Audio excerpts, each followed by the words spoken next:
продолжим говорить об учении йоги, которое развивалось на территории Индии.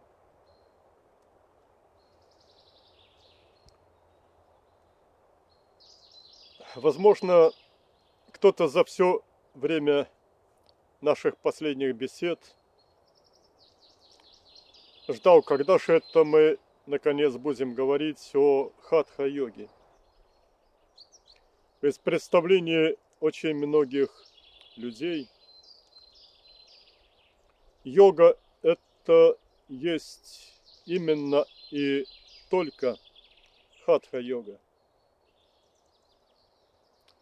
Создаются целые организации такой йоги, проводятся фестивали и спортивные соревнования йогов, которые даже и не подозревают о значении слова йога. Они иногда даже провозглашают лозунг «Йога без религии», не подозревая того, что йога – это и есть религия.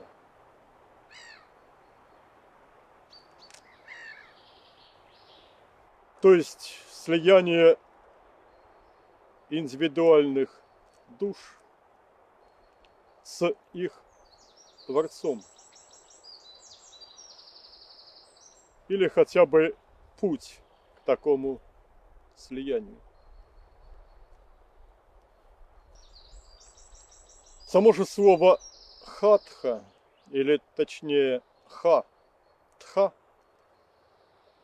переводится как солнце, луна. Что это значит? Речь должна идти о неоднозначности результатов применения методов хатха-йоги. Ведь они могут дать как позитивный, так и негативный эффект. Дело в том, что человек, глубоко посвятивший себя хатха-йоге, оказывается на весьма опасном отрезке своего жизненного пути. Хатха-йога – это система тренировок с использованием прежде всего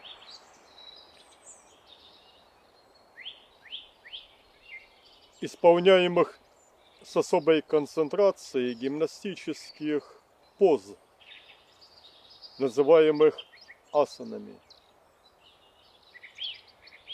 Для тела, да, это хорошо. Это также учит концентрации внимания. Но при исполнении асан в организме происходят энергетические преобразования, эффект от которых может быть как правильным, так и неправильным. Зависит это от соблюдения или несоблюдения практикующими предложенных для нас Богом этических принципов. Это касается и образа питания, а оно должно быть обязательно безубойным. И это касается контроля своих эмоций. То есть следует избегать грубых состояний сознания и приучать себя к состояниям утонченным.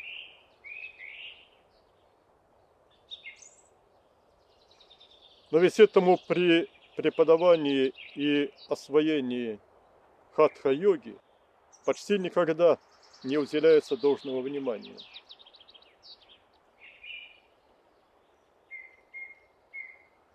И это ведет к огрублению сознаний, уводя в противоположную от истинной цели йоги сторону.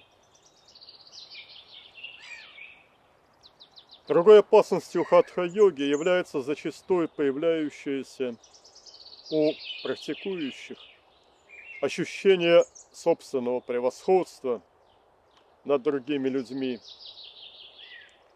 Мол, я во как умею выкручивать свое тело, а также ощущение своего якобы уже достигнутого совершенства. А это не только останавливает в развитии, но растит в человеке эгоцентризм.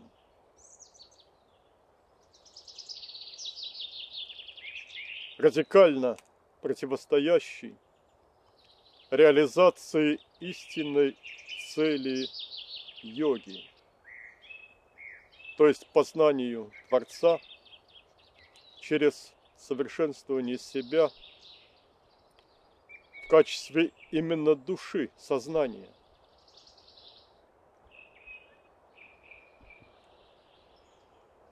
И в итоге слиянию с Творцом.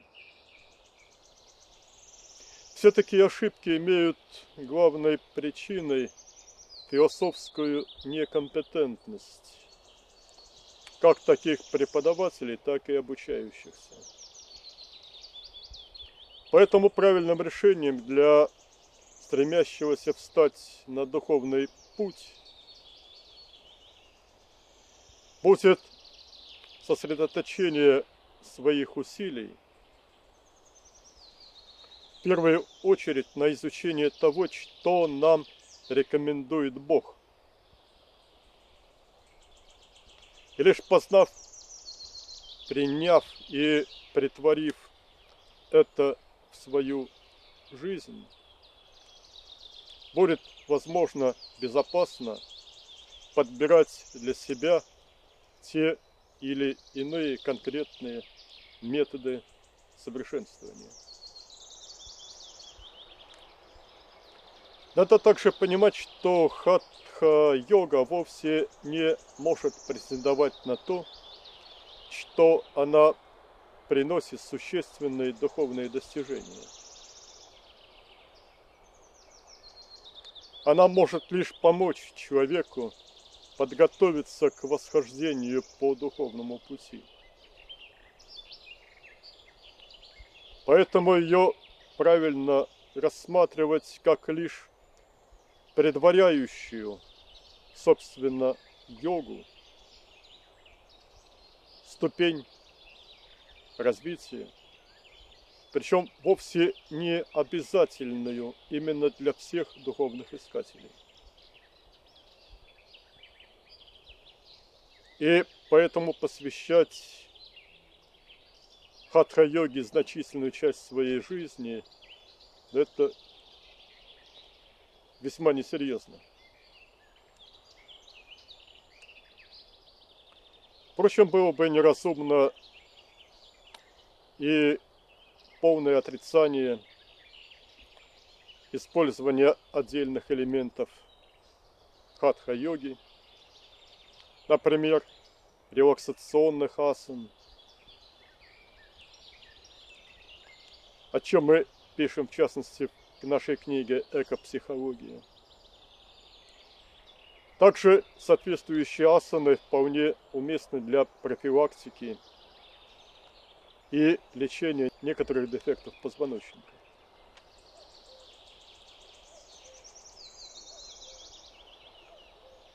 Ну и так, сегодня мы продолжим говорить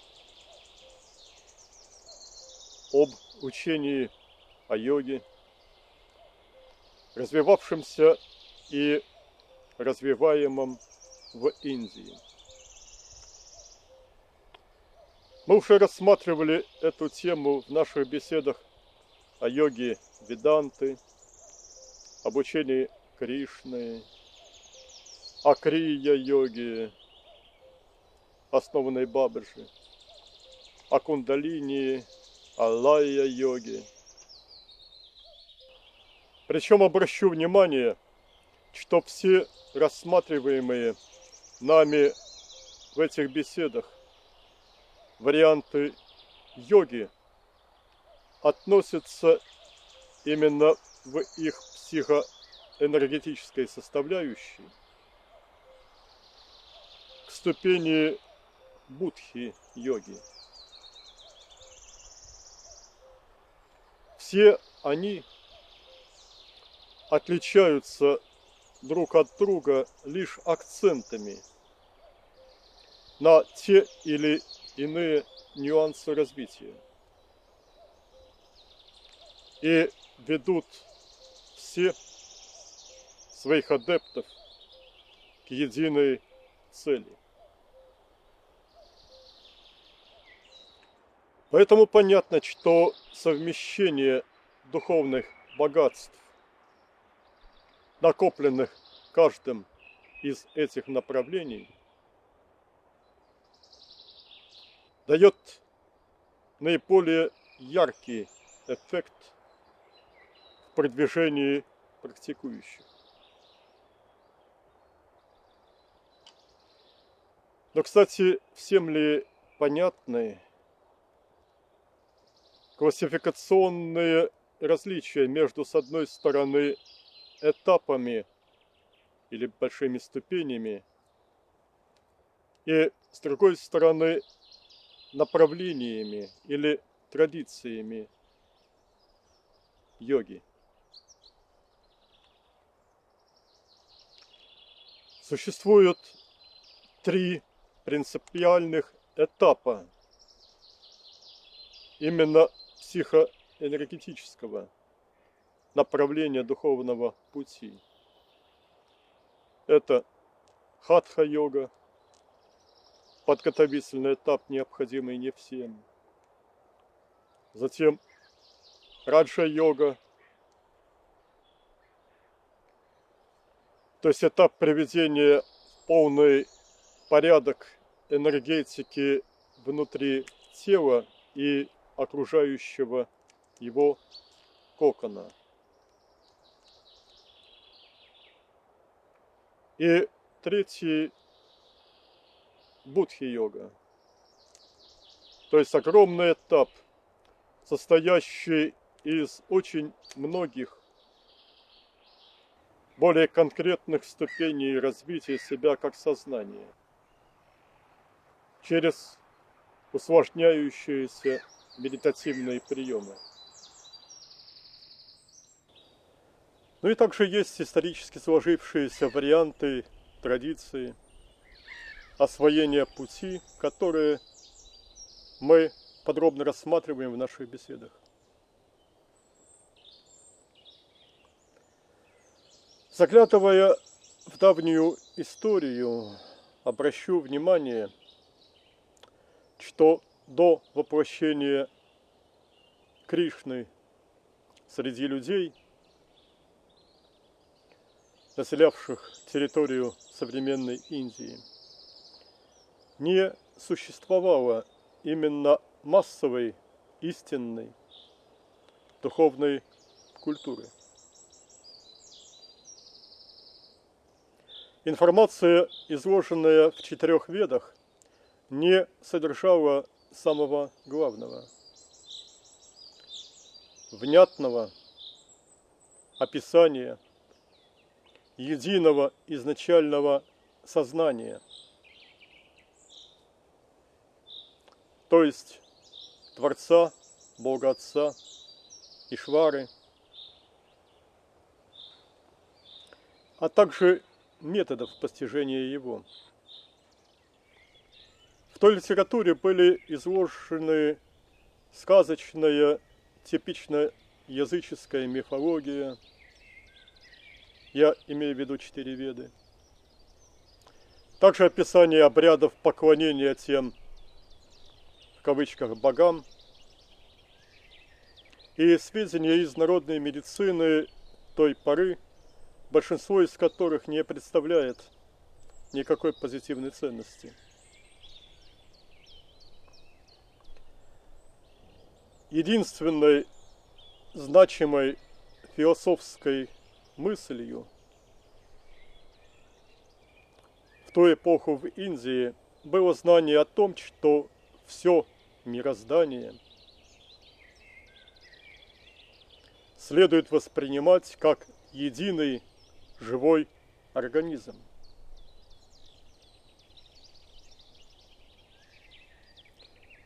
С которым нам, эволюционирующим индивидуальным душам, следует искать слияние.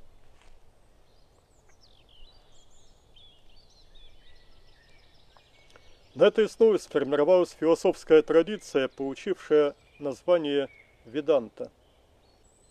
Однако в Веданте отсутствовали четко сформулированные знания об Ишваре и о том, где и как его можно найти. Этот недостаток знаний впоследствии был устранен аватаром Кришной. Именно представитель Творца Кришна рассказал людям о высшей божественной сути всего сущего, об Ишваре.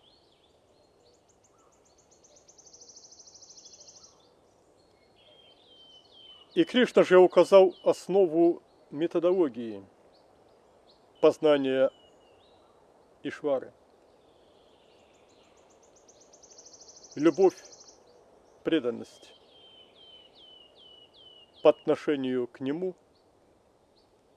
названную Бхакти-йогой.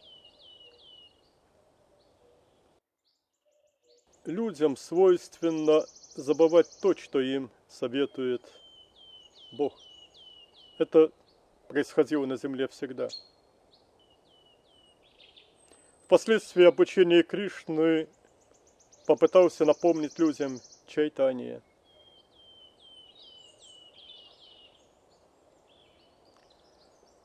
Он провозгласил восславление Кришны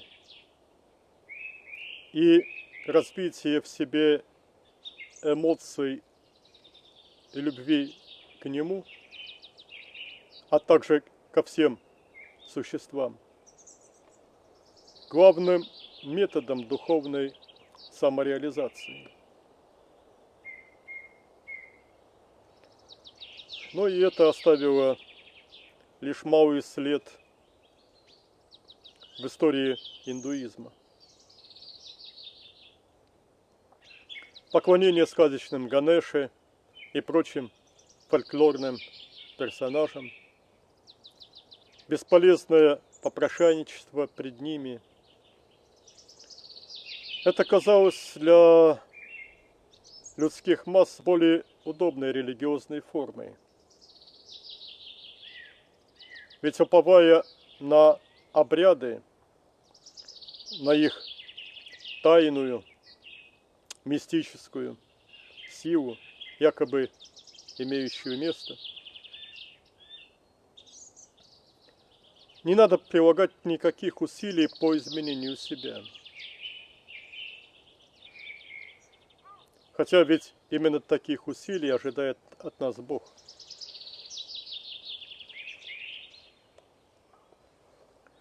Следующим эпохальным событием в истории индуизма были воплощения Гаутамы Будды и Бабаджи. Но учение Гаутамы Будды не прижилось в Индии, не выдержав конкуренции со все теми же удобными, благодаря своему примитивизму, фольклорными вариантами веры и обрядовыми религиозными формами.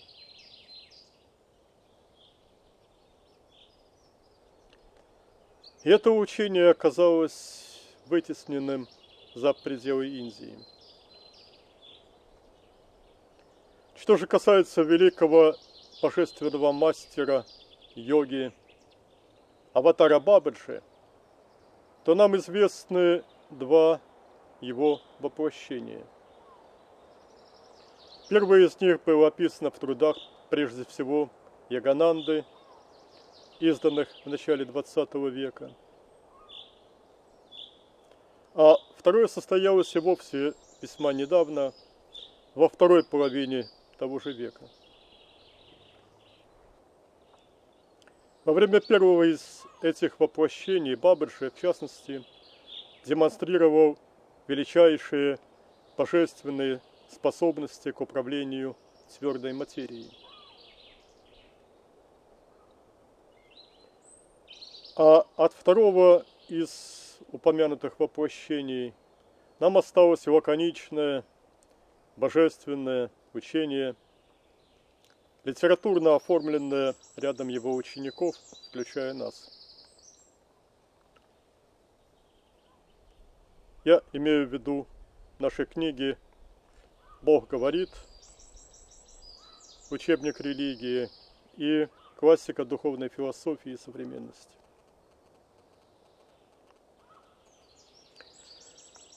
Не следует думать, однако, что божественные учителя, представляющие Творца,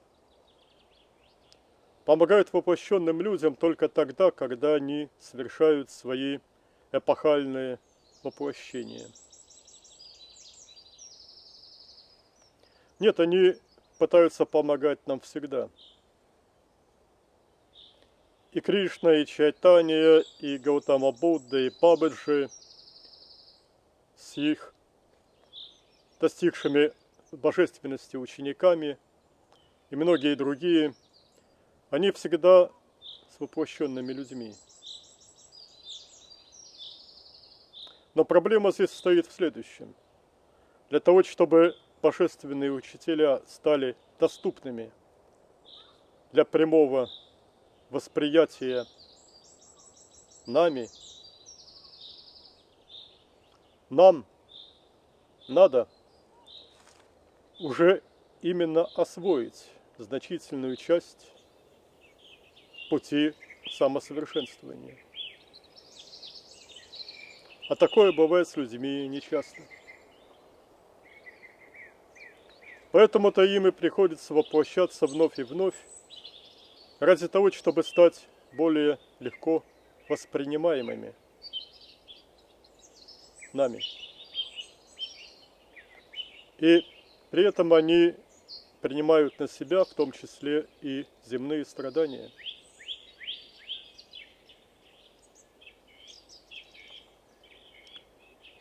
Сейчас эту роль взял на себя аватар наших дней Сатья Саи Баба. И он вновь напоминает людям единое учение Бога, выражая его лишь чуть иными словами, адаптированными для современности. Каков он, Сатья Саи? У его тела средний рост, смуглая, как и у всех индусов, кожа, оранжевое монашеское одеяние. Характерная черта внешности — грандиозная шапка густых черных вьющихся волос,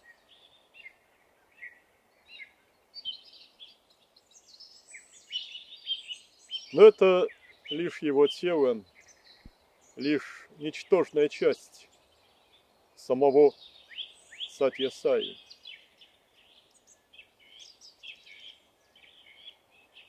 На самом же деле он совсем иной. Он — это океаническое вселенское сознание. Лишь соединенное с его материальным телом.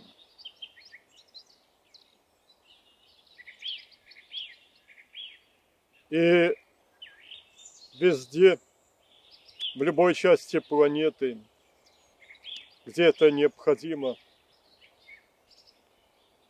оно появляется языком божественного пламени.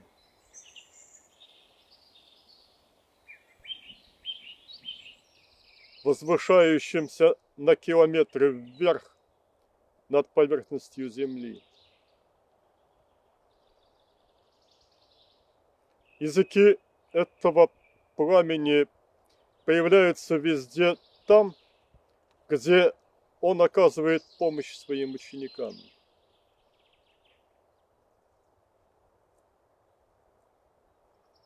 Достаточно лишь позвать его.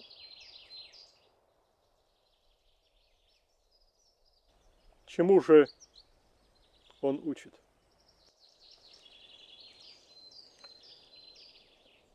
Свое учение он не называет новым. Оно лишь еще одно выражение для нынешних конкретных условий на земле единого божественного учения, которое Бог постоянно повторяет людям через своих посланцев. Оно на санскрите называется Санатана Дхарма, извечный закон. Он говорит, что хотя все мыслимые силы Вселенной сосредоточены в одной его ладони,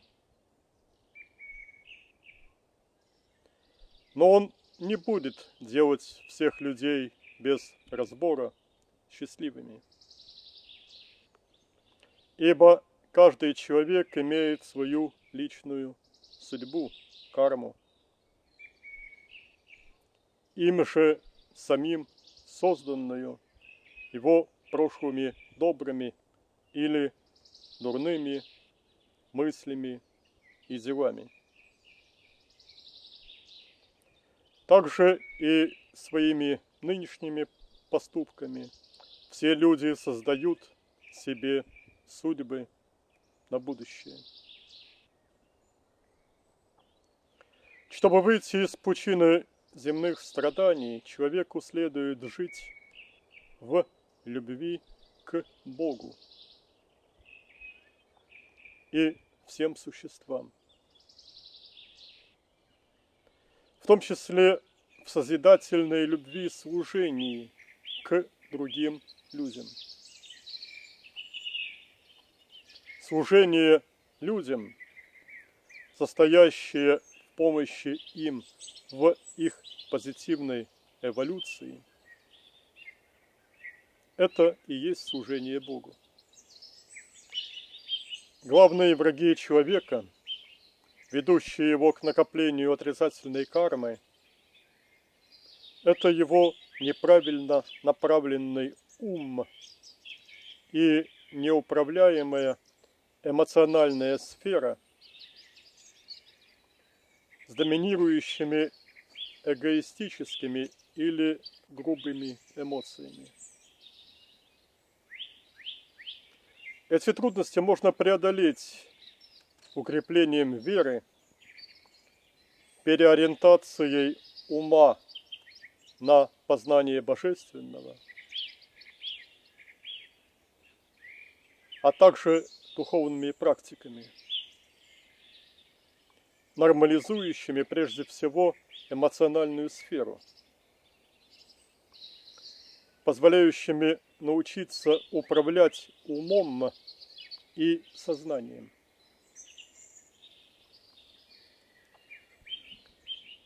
Но ум, как таковой, вовсе не враг человека.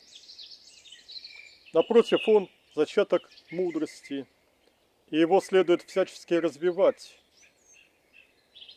как анализирующую и творческую функции сознания.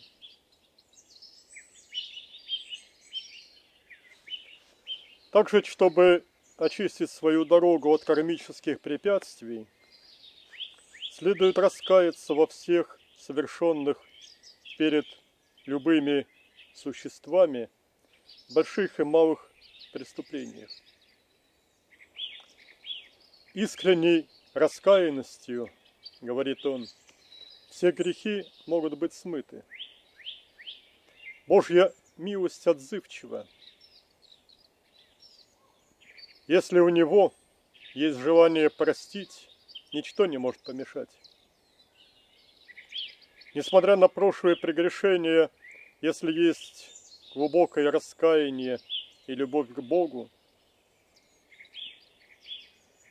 грехи смываются, и природа человека очищается. Бояться, что это не произойдет, слабость. Бог имеет бесконечное сострадание, поэтому ищите Его любви, и вы получите прощение.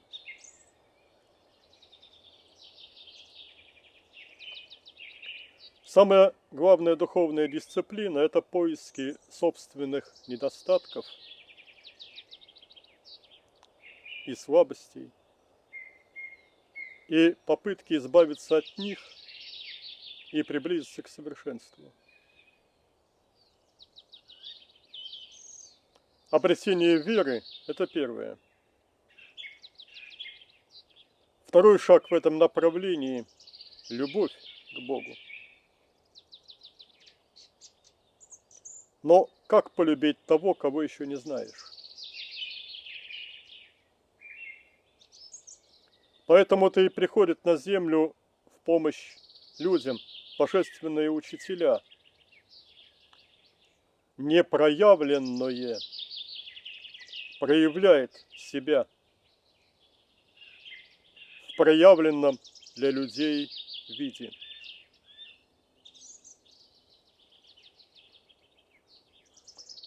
Любовь к проявленному, индивидуализированному аспекту Бога более удобна для воплощенных людей.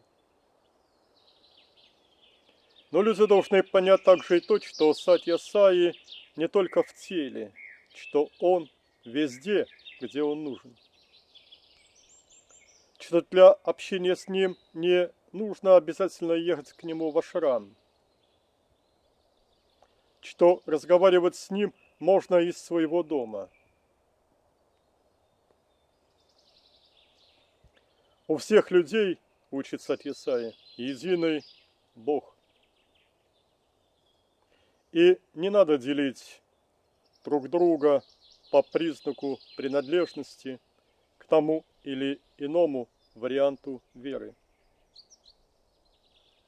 Используя свои традиционные варианты богопочитания, пусть все почитают единого вселенского Бога.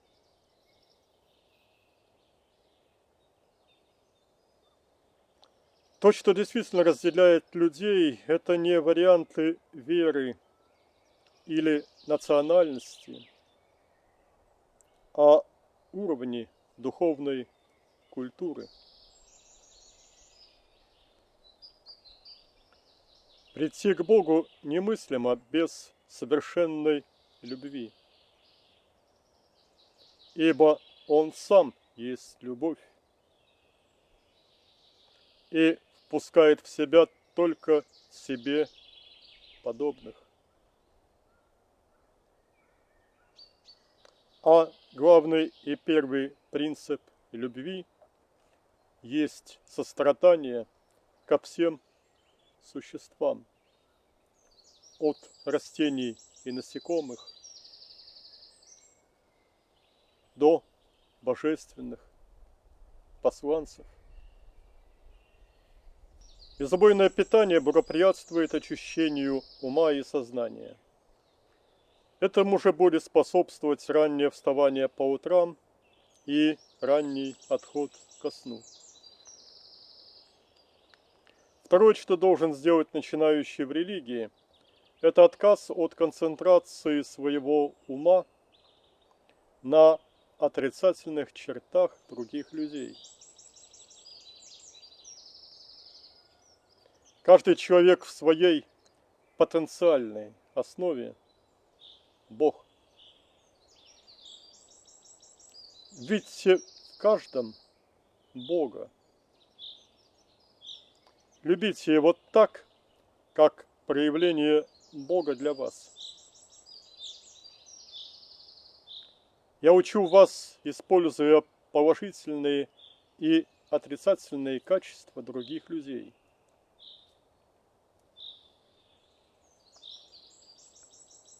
Различаются же люди качествами их индивидуальных эго или «я».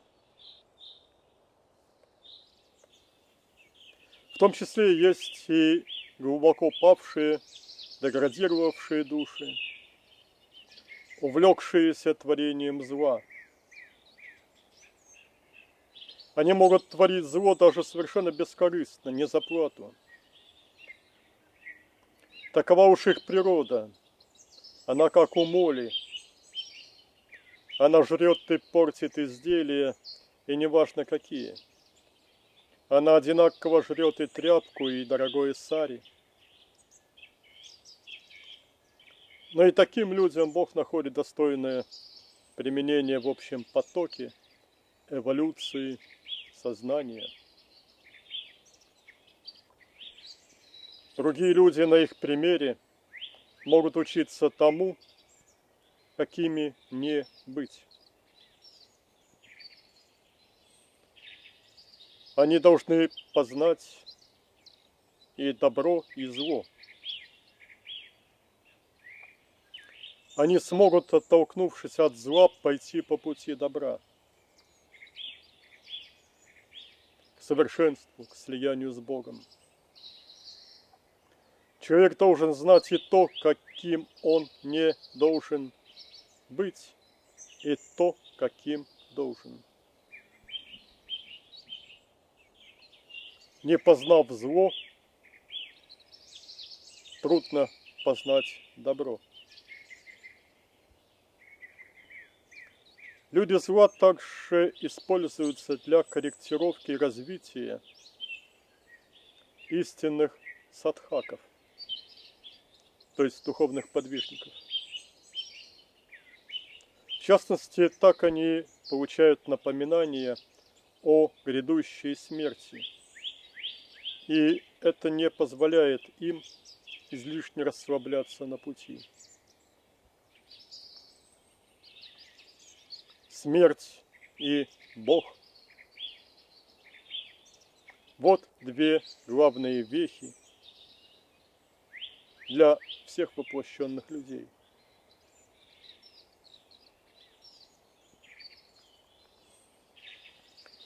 Люди зла готовят себя к аду и к страданиям в последующих воплощениях. Но и им оставляется шанс на спасение, опомниться и покаяться. Покаяние есть осмысленное раскаяние, ведущее к избавлению от пороков.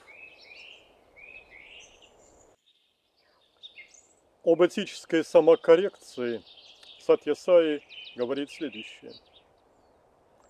Те, кто ищут блаженство в атмане, не должны гнаться за наслаждением от чувственных объектов. Так же, как тело без дыхания бесполезно и вскоре начинает гнить и смердеть, так и жизнь без истины бесполезна и становится смердящим вместилищем горя и раздоров. Поверь, что нет ничего превыше истины, ничего более драгоценного, более желанного, более прочного. Господь, являющийся самой истинной,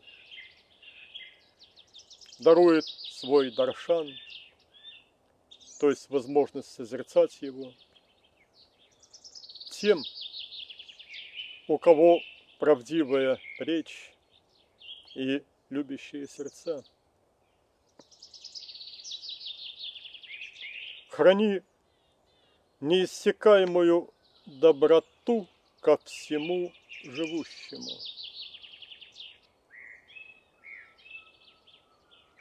А также готовность к самопожертвованию.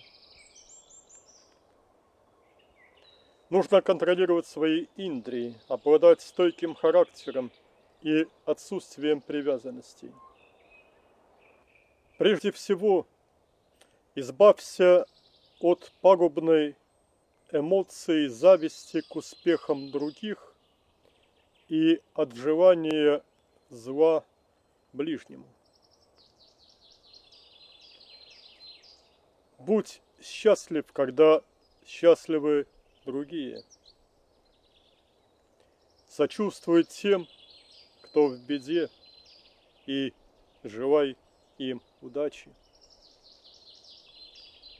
Это есть способ воспитать в себе любовь к Богу.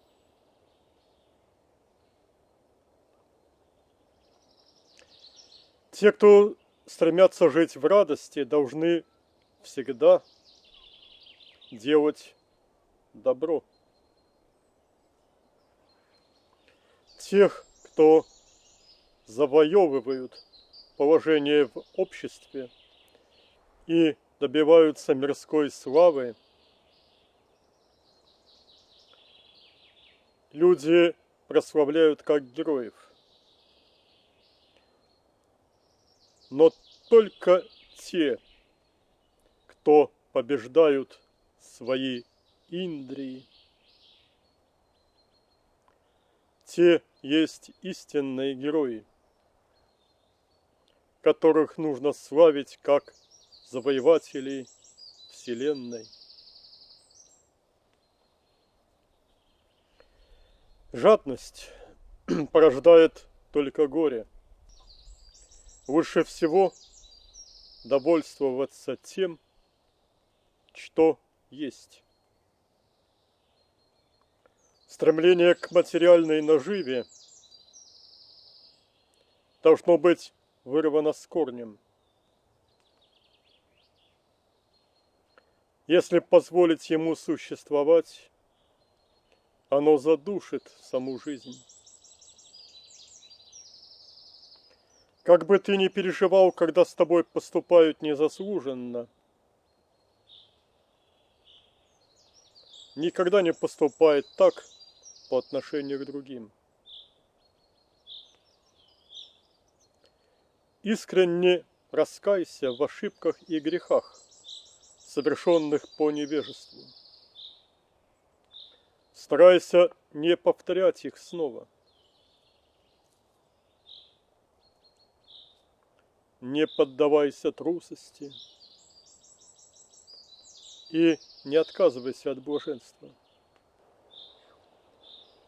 Не раздувайся от гордости, когда люди хвалят тебя, и не унывай, когда порицают. Вместо поиска недостатков у других ищи свои собственные ошибки. Искореняй их, избавляйся от них. Найти хотя бы одну свою ошибку – это лучше, чем найти 10 сотен чужих. Не таи злобу и горечь на тех, кто указывает тебе на твои недостатки. Не отвечай на обиду тем же, указывая на ошибки других, но показывай им свою благодарность. Попытка раскрыть глаза другим на их недостатки – это большая ошибка. Хорошо, когда ты знаешь свои недостатки, плохо, когда выискиваешь их у других. Если у тебя случился небольшой досуг, не проводи его в разговорах о чем попало, но используй его в размышлениях о Боге или для помощи другим.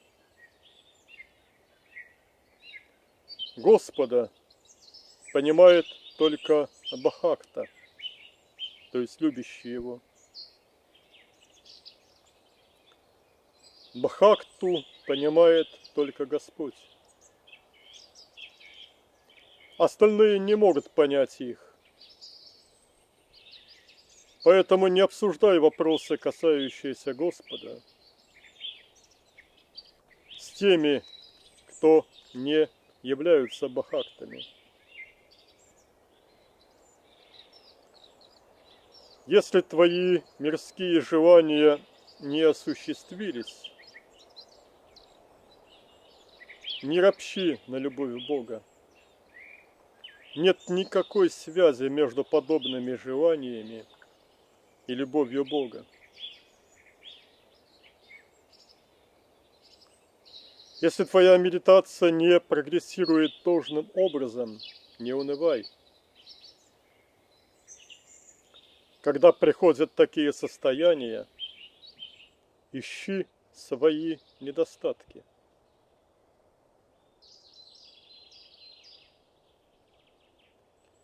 Впрочем, все этические учения вмещаются в одну краткую формулу вьясы. Всем всегда помогай. Дополню, помогай во всем добром. Никогда никого не обижай. Еще здесь надо понимать, что все это вместе с Богом. Причем с Богом на первом месте. Еще раз повторю. Всем всегда помогай. Никогда никого не обижай. Дальше. Конечная цель каждого человека состоит в познании своего высшего «Я», которое является атманом, парам атманом, Творцом. Но для этого должно быть в том числе устранено низшее «Я», проявляющееся в эгоцентризме и создаваемое умом.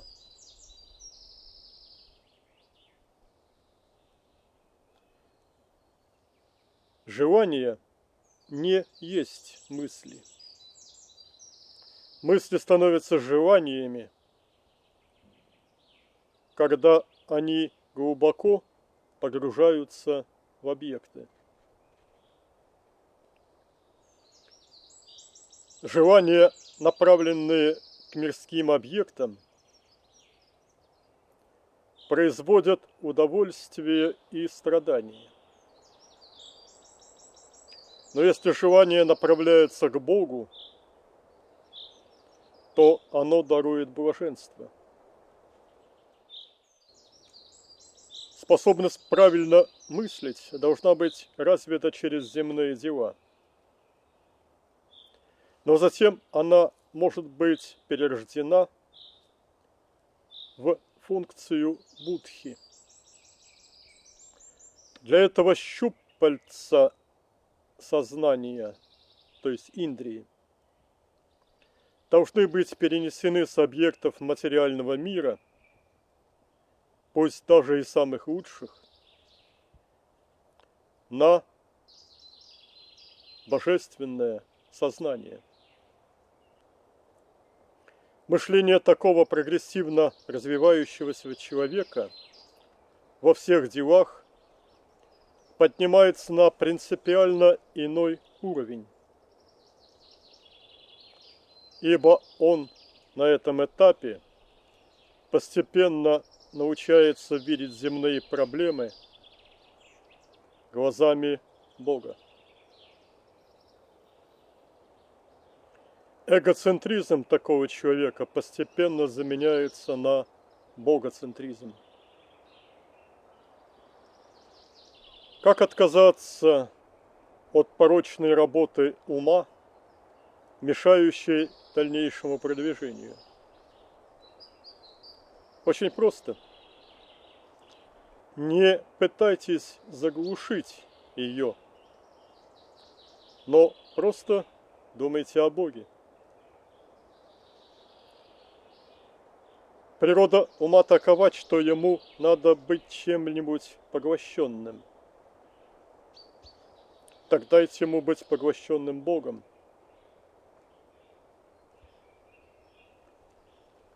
Нерегулируемый ум похож на змею. Он имеет две тенденции: двигаться не прямо и захватывать все вещи, которые он видит. Но он должен быть принужден идти прямо к Богу, обратившись прямо к Нему.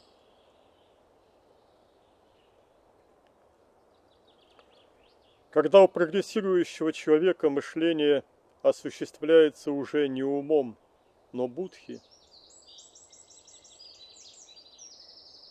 то будхи погружается в Бога, чтобы стать им. Вот почему столь важно приучить себя быть повернутыми лицом сознания в сторону Бога.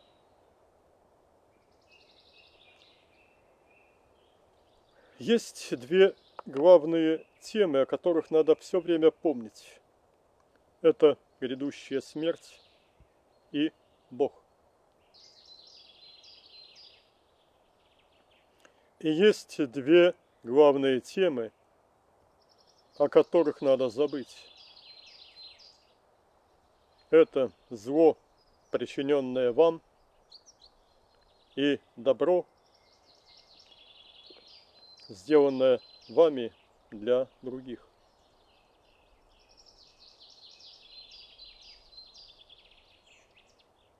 Время – самый драгоценный подарок в мире. Не тратьте его на грубые слова и недобрые дела. Нельзя тратить время впустую. Оно никого не станет ждать. Потраченный без пользы миг упущен навсегда. Его уже не вернешь. Никто не знает, когда истечет его срок. Рука времени в любой момент может сразить вас. В своих действиях вы должны подняться до уровня героических личностей, а не слабовольных людей. Тело надо поддерживать и сохранять как средство для этой цели. Но помните, что вы не есть тела, а эти тела не вы. Это тело всего лишь инструмент, орудие, дарованное Господом. И пусть оно служит по назначению. О теле нужно заботиться. Оно средство для развития себя, для богореализации.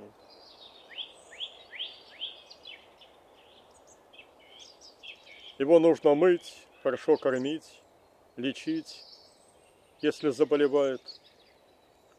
При этом нет никаких противопоказаний к тому, чтобы применять для лечения и внешние лекарственные и прочие лечебные воздействия. Но еда – это не средство наслаждения. Еда – это как заправка машины топливом. Она необходимый элемент в служении Господу. Памятование о приближающейся смерти должно торопить, но отнюдь не вводить в уныние или отчаяние. Наоборот, помощь другим, созидательное общение с единомышленниками, успехи на пути самосовершенствования должны нести радость, счастье. Счастье существенно для богореализации. Если человек несчастлив, это не просто недостаток. Это недостаток, который является одним из наиболее серьезных. Это препятствие к самореализации. В большинстве случаев люди несчастны из-за мирских устремлений, привязанностей, наслаждений. У них слишком много интереса к мирскому. Причина многих страданий людей состоит в том, что только через страдания Богу удается убедить их в необходимости обратиться внутрь, вглубь многомерной структуры своих организмов. Заняться самоанализом. Без этого таким людям никогда не избавиться от страданий. Бог ведь внутри, в глубине.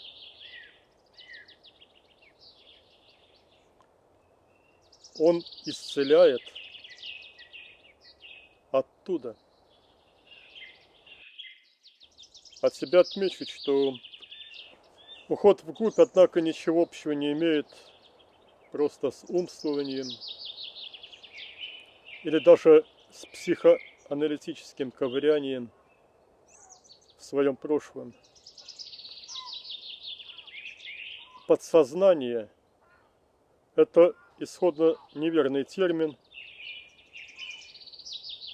не связанный никак с сознанием. То, что называют подсознанием, это всего лишь забытое ума. Это тоже манас.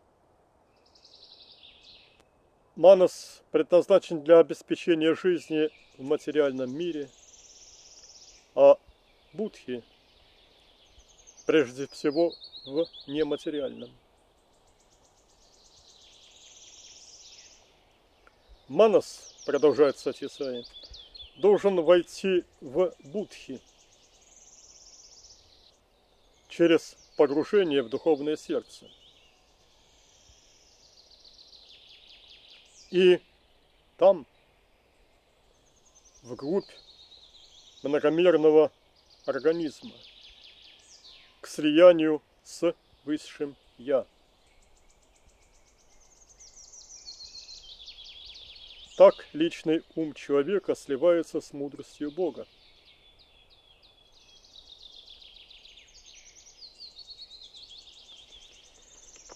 Вы страдаете, испытываете боль и муки только тогда, когда удалены от истины.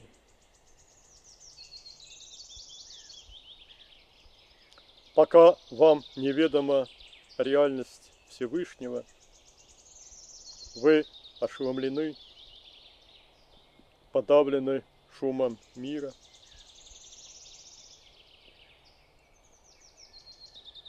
Но как только вы глубоко погружаетесь в царство духовного поиска, все становится ясным, и внутри вас пробуждается знание реальности. А до тех пор вы будете находиться среди бессмысленного шума, аргументаций, споров и напыщенной саморекламы. Каждый, кто стремится достичь вечности посредством бхакти, то есть преданной любви к Богу, должен стараться обрести следующие качества. Он должен держаться подальше от суеты, жестокости и лжи мира сего и быть в истине, правдивости, любви и спокойствии. Это поистине путь бхакти. Те, кто хотят единения с Господом, те, кто хотят благосостояния миру, должны признать ничего не стоящими и отбросить такие понятия, как хвала и порицание, положительная и отрицательная оценка себя людьми, благополучие и неблагоприятная обстановка. Никто, даже Бог и Аватар, не могут избежать критики и обвинений, но они этого не боятся. Человек должен в молитве просить все новых и новых возможностей для служения и радоваться, когда их получает. Такое отношение приносит безмерную радость.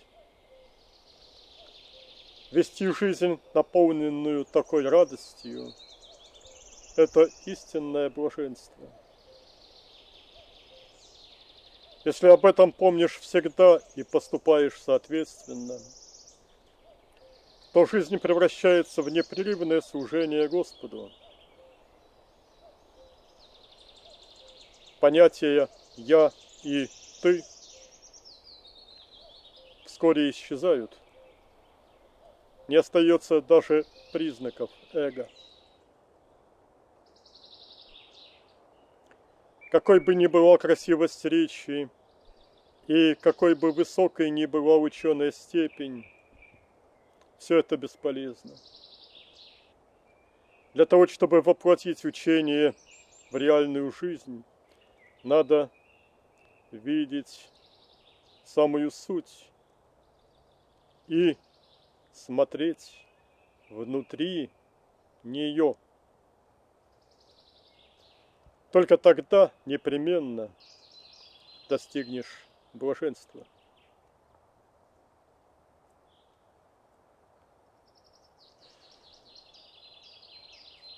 Служение другим людям по принципам карма-йоги не только развивает человека по всем критериям и улучшает его карму, но также при правильном отношении к своему служению,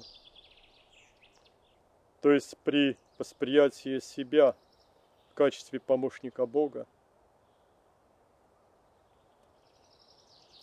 ведет к постепенному слиянию своего «я» с «я» божественным.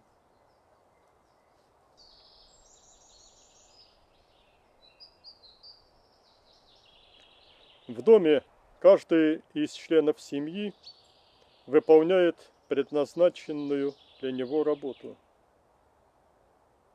Вечером, когда вся работа закончена, никто не говорит: отец, я выполню такую-то и такую-то работу, ты должен мне заплатить. Ведь это одна семья. Поэтому вы не требуете плату за работу. Вы ее просто выполняете.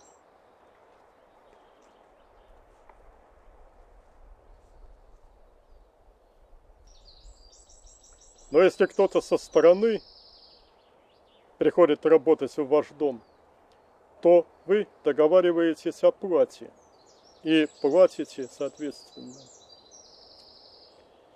Тот факт, что вы платите кому-то, показывает, что он не из вашего дома. Но когда кто-то становится вашим, вам не нужно ему платить. Он работает с интересом, не ожидая за свою работу никакого вознаграждения. То же самое и с Богом. Когда вы знаете, что Бог самое близкое и дорогое для вас существо, и что вы и Он одна семья,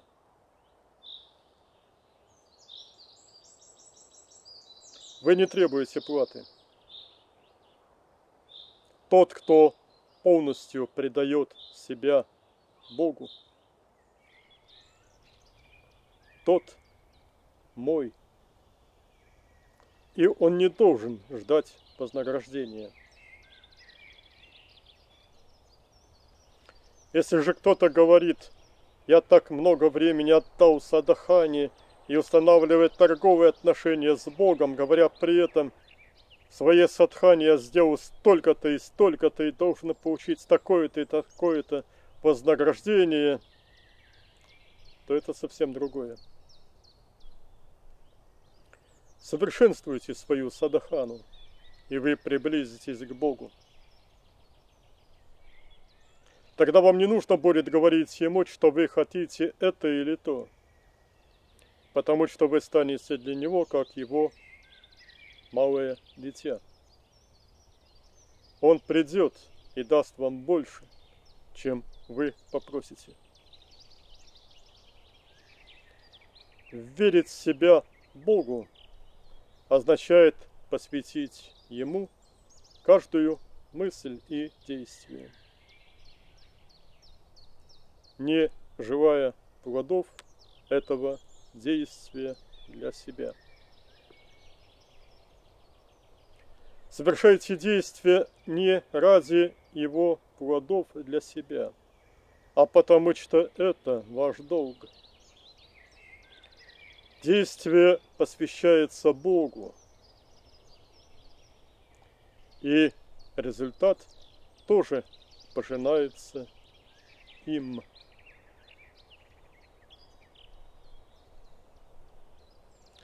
Действия, совершаемые таким образом, без желания их плодов для себя в процессе их совершений,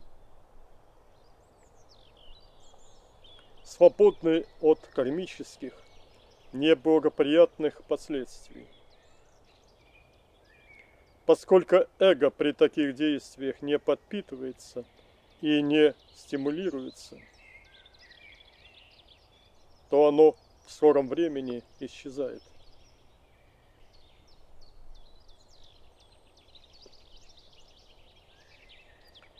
Супружество и карма-йога учат заботе о другом, о других.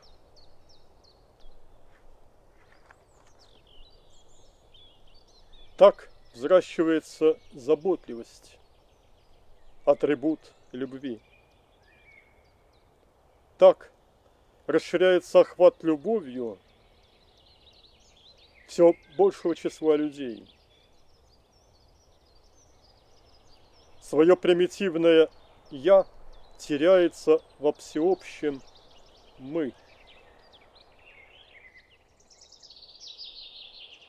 Дальнейший же прогресс в этом направлении обеспечивается медитативными техниками, смывающими с высшего «я» все оставшиеся наслоения. Но Сатья Сай предупреждает от того, чтобы доверяться разным гуру только на том основании, что они себя таковыми провозглашают. Он говорит, что настоящий гуру – это только тот, кто сам знает Бога и способен привести к Нему. Таких людей крайне мало. Или же, что еще лучше, это когда гуру является сам Бог.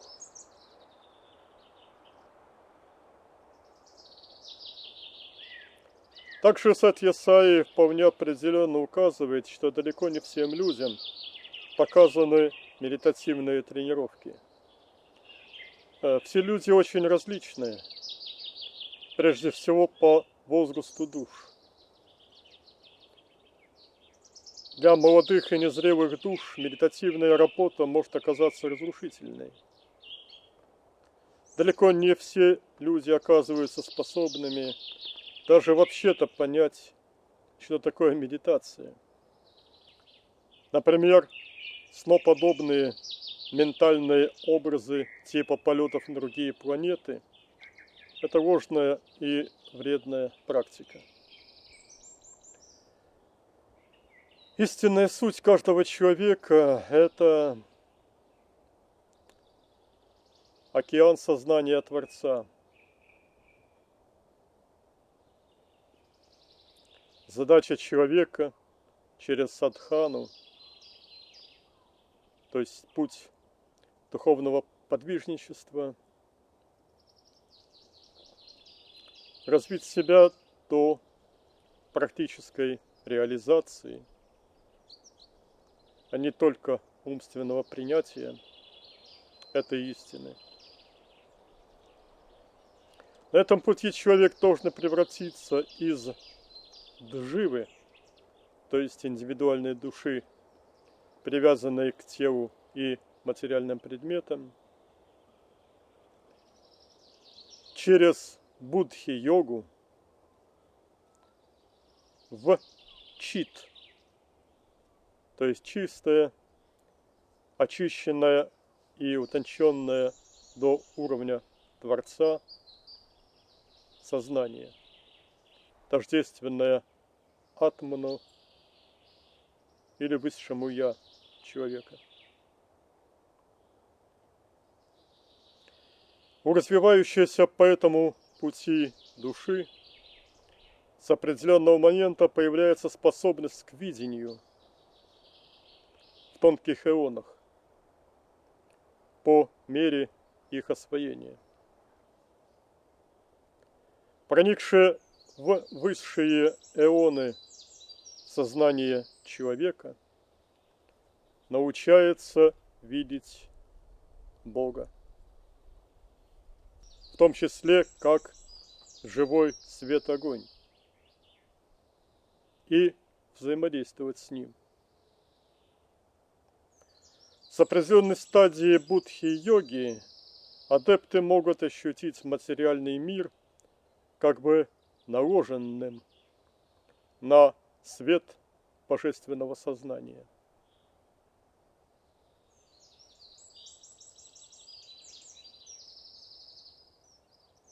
Тогда становится легко провалиться в него, раствориться в нем, стать им.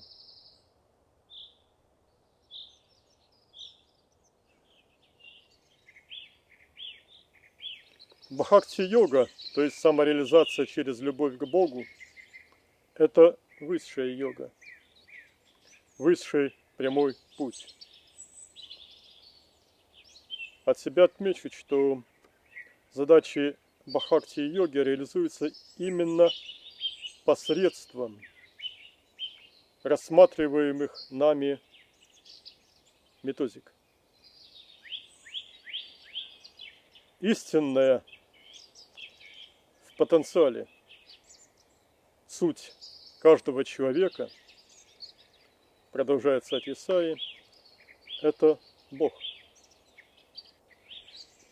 Бог действительно находится в пределах многомерного организма человека, в самой его глубине, в наитончайших ионах. Надо лишь научиться перемещать туда концентрацию сознания и затем закрепиться там.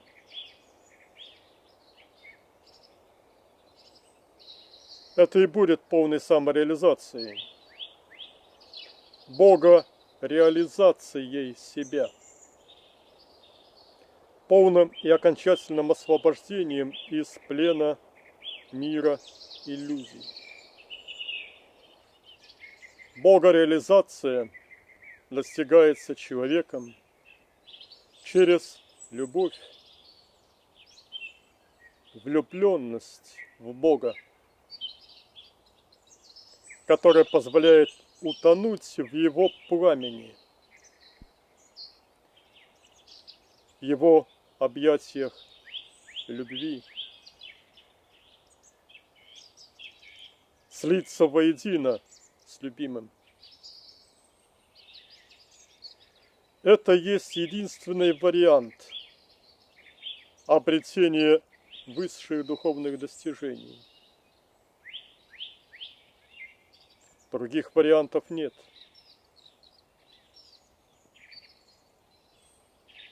Именно этому учил и учит Бог людей на протяжении всей истории человечества. Это есть основа всех серьезных религиозных систем. Но люди забывают об этом, и приходится им опять напоминать. Любовь к Богу – это прямой путь. Главное внимание в своих проповедях царь Исаия уделяет именно этическому аспекту развития людей. Также он сообщает общие сведения о Боге, о необходимости переключить свое внимание с погони за материальным на изучение и познание Бога. Это есть первый начальный этап духовного развития каждого человека. Что касается психоэнергетического аспекта развития в рамках раджа-йоги,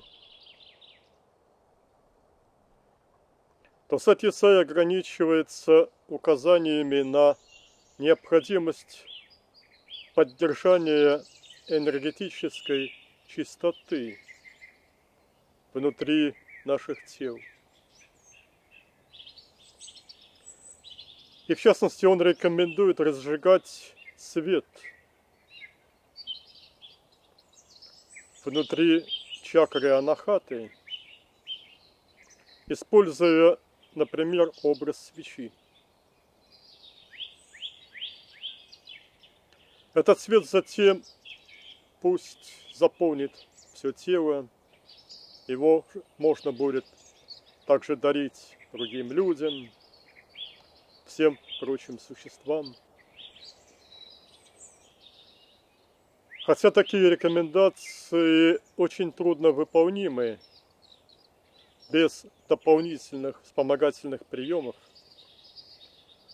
но зато они остановят тех, кто пока еще недостойны того, чтобы быть впущенными на следующие ступени психоэнергетического роста. Для успешных же духовных подвижников, способных уже сейчас продвигаться дальше, Сатья Сай сообщает знания в рамках именно будхи-йоги,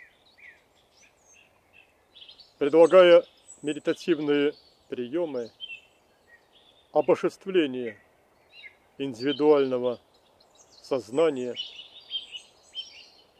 и слияния с сознанием изначальным. В практике нашего личного ученичества у Сатьи Саи он на протяжении очень многих лет давал нам указания и по конкретным событиям, происходящим вокруг нас в материальном плане, и по нашему служению, а также обучал нас медитативным приемам работы на его рабочих площадках. А теперь я приведу несколько отрывков из наших личных бесед с ним. Вопрос. Баба, как может человек научиться мыслить так, как мыслишь ты? Ответ. Нельзя просто выкинуть все из головы и заменить мною, моим сознанием. Тогда получился бы биоробот, марионетка. Нет, нужно вырастить собственный интеллект, собственную способность мыслить так. И только затем эта способность мыслить именно сознанием, то есть не манасом, но будхи, соединяется с моей божественной мудростью. Так и происходит развитие души. Вначале человек должен научиться быть любовью и расти в качестве любви. Затем он учится дарить свою любовь мне. Так постепенно и осваивается слияние со мной.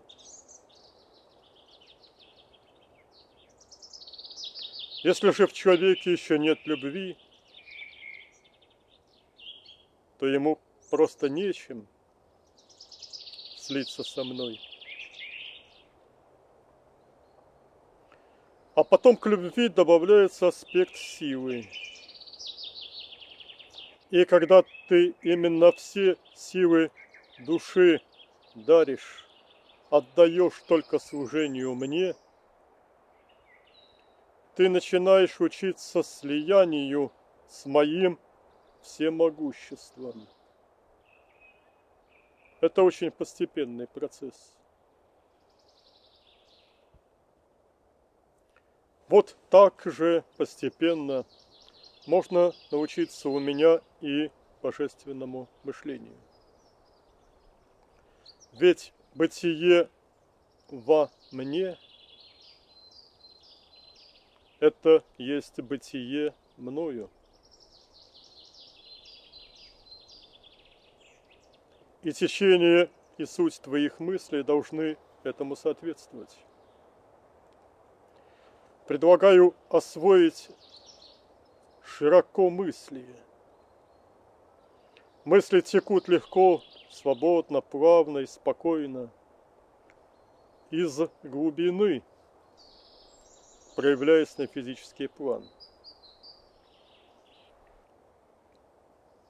И тогда можно охватывать сознанием не только леса, поля, реки, озера с их обитателями, но и страны, континенты, нации и сообщества людей, ощущая одновременно их всех вместе и каждого в отдельности. Да, надо научиться у меня и любить, и мыслить, и действовать. Низшее «я» нужно именно заменить высшим Я, твоим истинным божественным Я, которое единосущно с Я Вселенского Бога. Причем это на самом деле не конец пути. Каждый, кто стал со мной одно, продолжает развиваться уже во мне, растя и совершенствуя свое служение эволюции сознаний во Вселенной. Те из нас, кто приходит на Землю, воплощаясь, отличаются друг от друга. Но не тем, что кто-то главнее или, наоборот, менее значим. Отличие в том, что одни подобны росткам, только-только поднявшимся на поверхность из бесконечного основания, из океана Творца.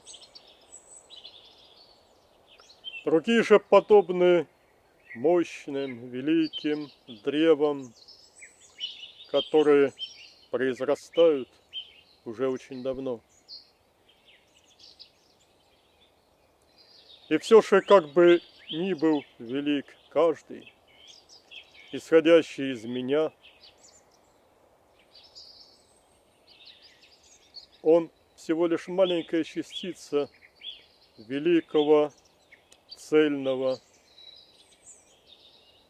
изначального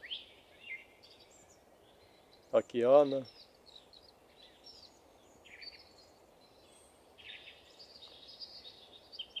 Любовь многогранна. Ты можешь познать разные ее аспекты.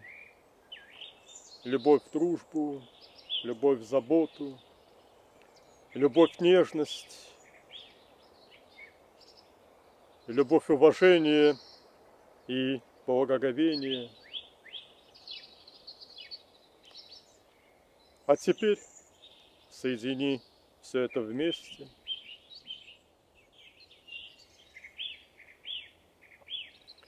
Также следи за мной, за каждым моим движением,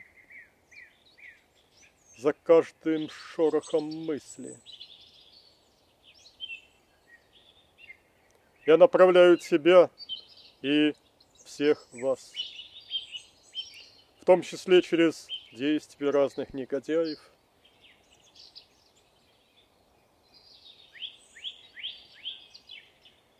Вдумайся, какова ваша цель? Ответ прост и очевиден. Без остатка стать мной. Стать мной, быть мной. Что может быть превыше этого? В моем бытии все то наивысшее, о чем может только мечтать человек.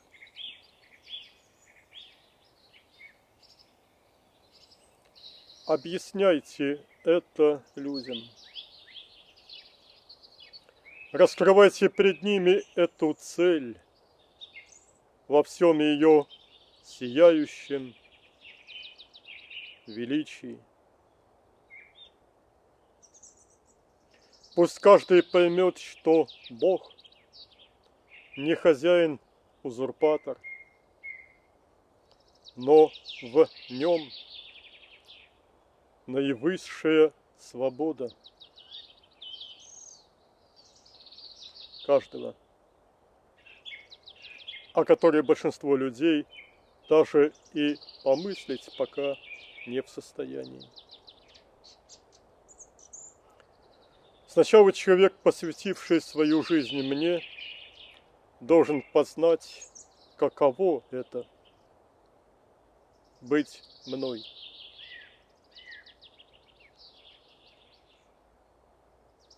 Затем он должен принять безусловное решение пожертвовать той жизнью, которой он жил до этого, ради того, чтобы прийти к жизни во мне, во всей полноте.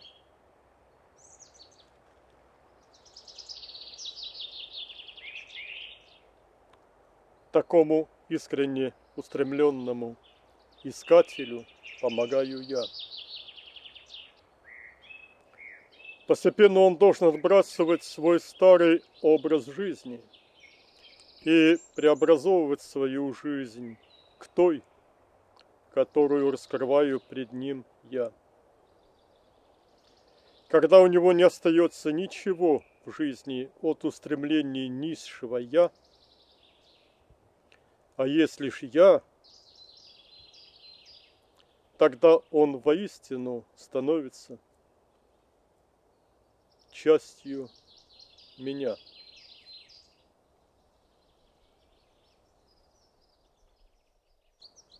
Бог не может подарить себя тому, кто не рвется к Нему всей душой. В каждом из стремящихся к познанию меня должна возгореться великая устремленность ко мне, в океан моей любви.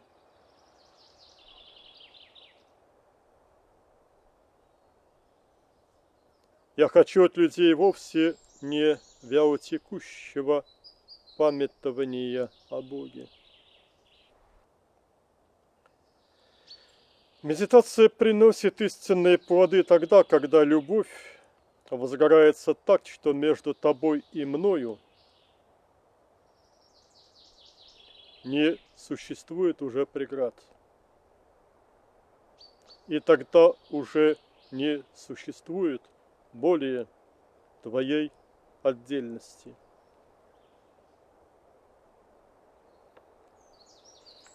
Истинное богопознание начинается тогда, когда пламень твоего сердца становится частицей божественного огня.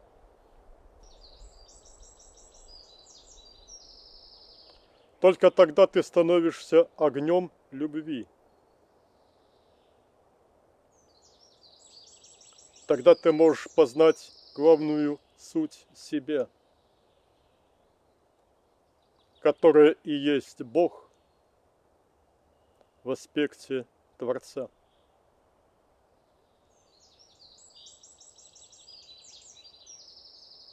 Наш вопрос. Как можно успешнее возжигать в людях такую любовь? Ответ. Огонь возжигается от огня. Моя горящая любовь, прикасаясь к сердцам воплощенных, возжигает души. Нужно подводить людей к тому порогу, где каждый касается меня. И каждый пусть остается здесь, со мной, один на один. И если душа, прикоснувшаяся ко мне, продолжает светить и для других,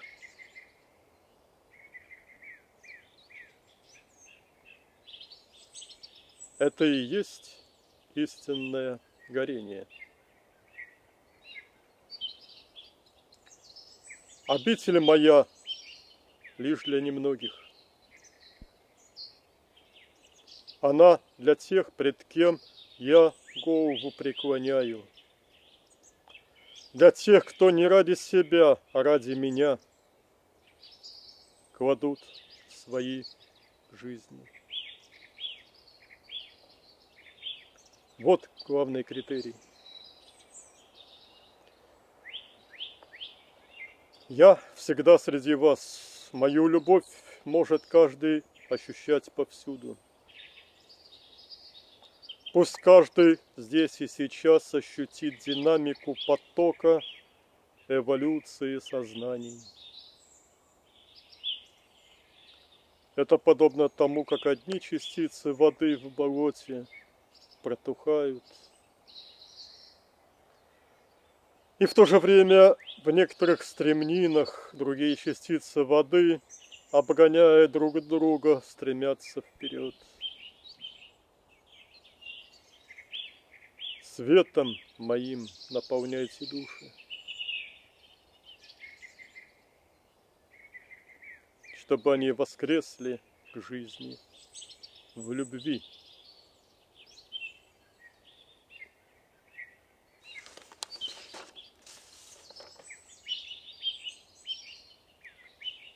Я излучаю брахманический свет через ваши атмические махадубли. Они, как световоды,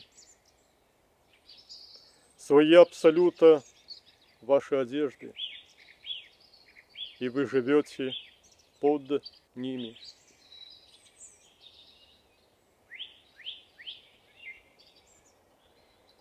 Всегда осознавайте свои новые атмические тела, полный рост. Ими нужно научиться жить, и по мере этого тело физическое обожествляется. А также происходит перенос руководящего центра души в Парам-Атман, в Я Бога.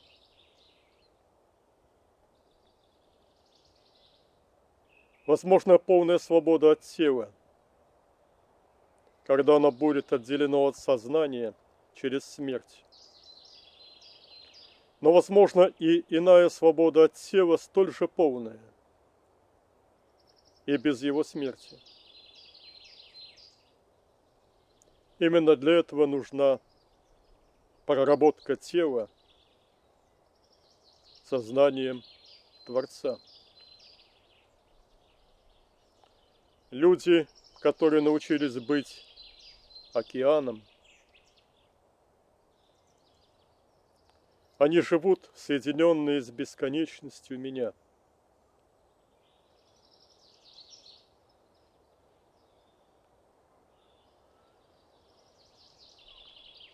Ради завершения полного переноса самоощущения в Творца необходима не только этическая чистота и полнопреданность, но необходимо также энергии тела довести до его состояния.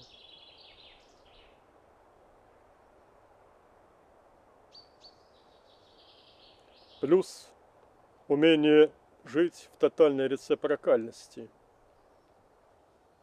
так как Творец именно рецепрокален индивидуальному «я».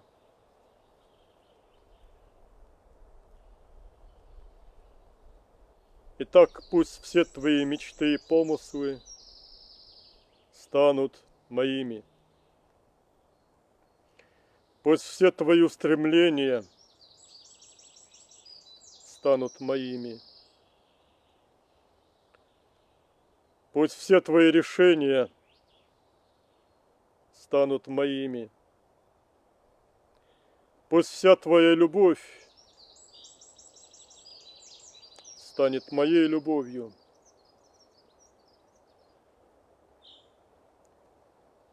Пусть все твои действия станут моими. Пусть все твои желания станут моими желаниями. Пусть вся твоя жизнь станет моей.